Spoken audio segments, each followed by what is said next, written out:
Suyundan baktım bekledim, gönlüme girdi yatısı. Yazmışım ya dinler bir geliyor,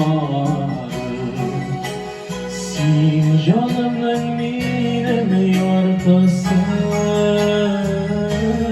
Yazmışım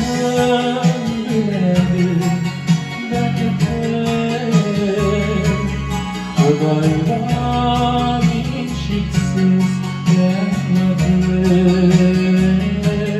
Dolaba barısı kaderler,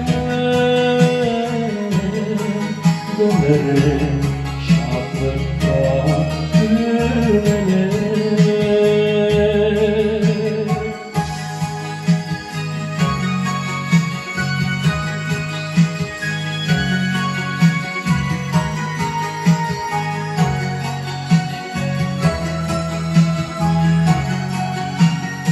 Emrim üzerim şivarları,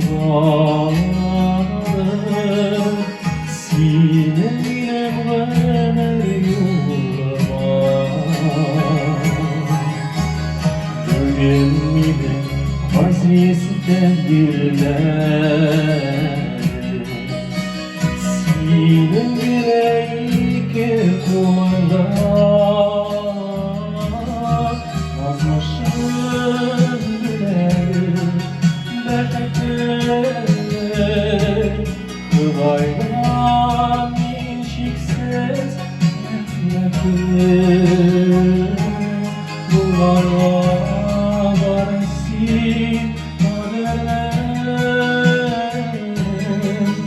dönerim şahlıkta gülmeler.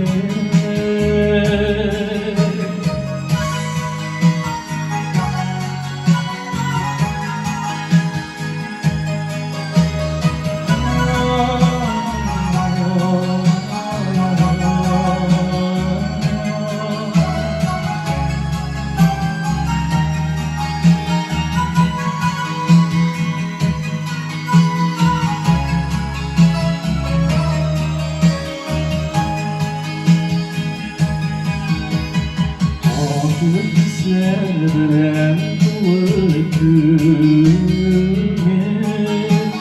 Minem geliyordur dertlerim.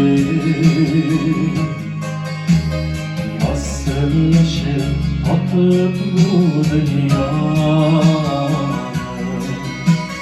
Suyundan yaşır dertlerim.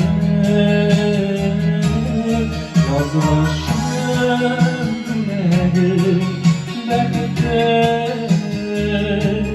Hıdayla minşiksiz gelmedi, Yolunda